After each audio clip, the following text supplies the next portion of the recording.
Hey guys, I'm Jill and I talk about life as an NPE and things to do with Ancestry.com and finding family.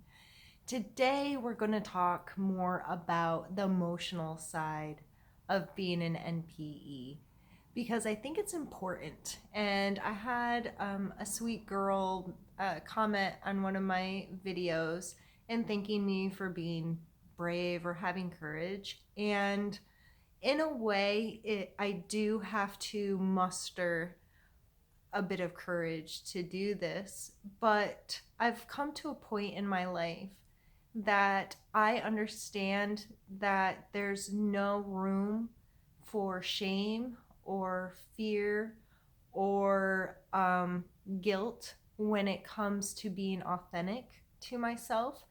And I am ready to be me and not be ashamed of my story and not be um, worried what other people think. I know everybody's like, oh, don't care what other people think.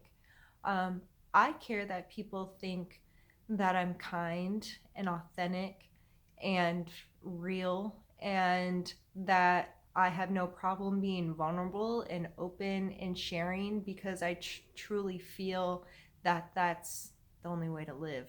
So I guess I'm brave or whatever, but I'm really not doing this for. There's two reasons I'm here. One, to be a resource because there's just not enough resources. This is so new. Um, it's going to take time to build the resources. And in the groups, just the questions people ask and the things they talk about, I can tell that they've looked for resources and they're just keep coming up shorthanded. So I hope to put my time and energy into finding resources, make sure I have conversations about them here, and whoever comes across this content can use me as a stepping stone into them finding family through technical ways, them dealing with the emotional roller coaster it is to be an NPE, them understanding some of the terminology and the things that are being talked about and done within this community. So, a lot of people in the groups really talk about this is how I feel. And I don't know if I should feel this way. And they're asking questions about how did you handle this and how did you feel about this or that? And should I feel this way or that way? And the answer is always yes. You should feel exactly how you feel.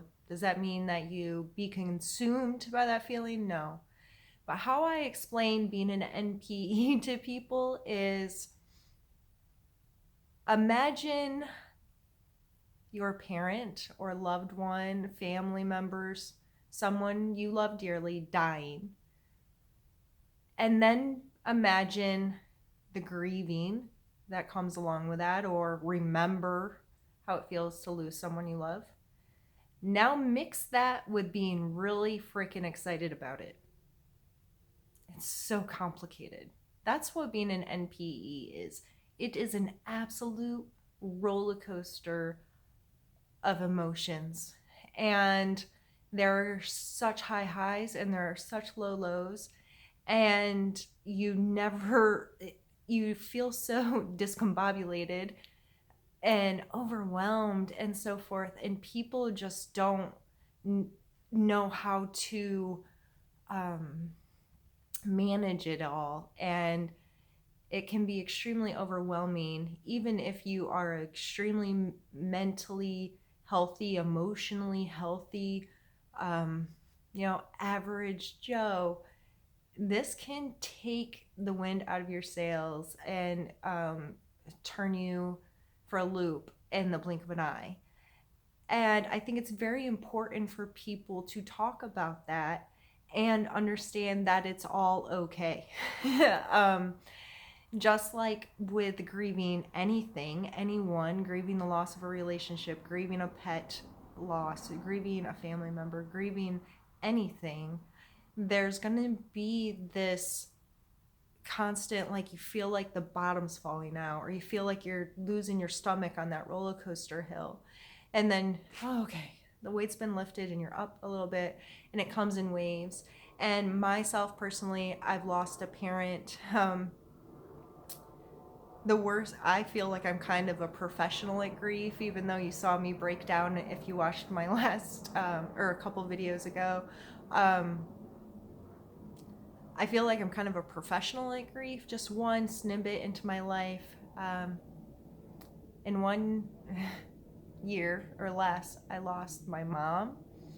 I lost my relationship with my adopted father due to my mom dying and a bunch of really personal, awful things that happened. So I felt like I lost both of them on the same day. I lost my grandmother. I lost my uterus and all the rest of my reproductive organs. I lost a friend in a car accident, and I lost my 8-year-old nephew to the swine flu. So I got really bad at dealing with grief before I got what I would consider pretty decent at dealing with grief. And I came into my DNA journey with a pretty level head on what was really meaningful in my life and the kind of life I was wanting to lead. I felt very secure in my mental and emotional health for the most part. I was at a pretty good space in my life. It still absolutely kicked me in the rear end. And I'm thankful that had already kind of prepared myself for the emotions that headed in, or bombarded me, I should say. And I noticed almost instantly it was the same as grieving. And I was grieving for a parent that was no longer my parent, even though he wasn't physically my parent. He and I never had a relationship. In my story I told myself about myself, in this narrative of who I was, it included him. It included his children. It included this imaginary space that I had made him my father. So when I found out that he wasn't my father, I really grieved in a weird way for him and for this story I had created about who I was.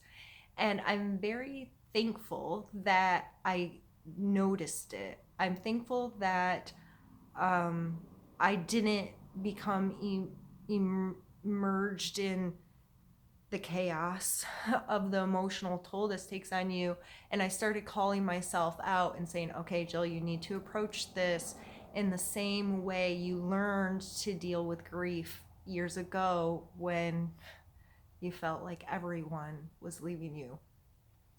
And I think it's very important, if you are having a hard time with this, you may, it sounds crazy, but want to seek out specifically grief counseling, because there isn't NPE counseling. You can find some counselors and so forth that specialize in adoption type stuff, so they can be very helpful. Or if you are going to be a self-doctor like I am, which I don't always recommend, but I think it's good to be proactive and take care of yourself.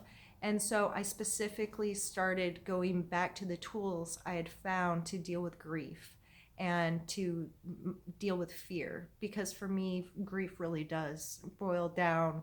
You can take anger and you can take all of those things that come with grief. And it's just that now what? You love this person, you had security with this person, you had something, that a connection there that brought you security, I guess is the only word I can really think of.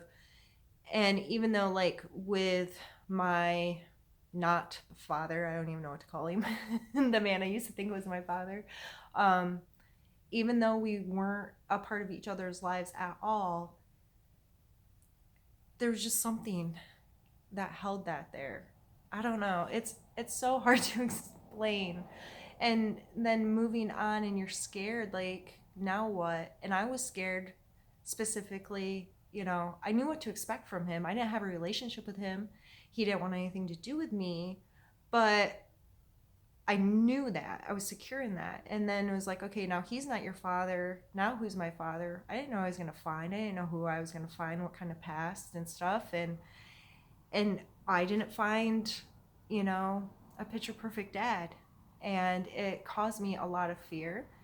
And we're all just scared of something. We're scared of being rejected. We're scared of somebody actually wanting to have a relationship with us. We're scared of opening up. We're scared of getting hurt again. We're scared of disappointing people. We're scared of making someone unhappy. We're scared. We're just scared. We're so many of us are so scared, and we're scared of all the emotions we're feeling because they don't make sense. And it's hard to feel two opposite emotions. You may feel hate or, such extreme anger, but you also may be thankful and grateful at the same time. And those are hard, emotionally complex situations that it can be exhausting. So I'm going to stop rambling now.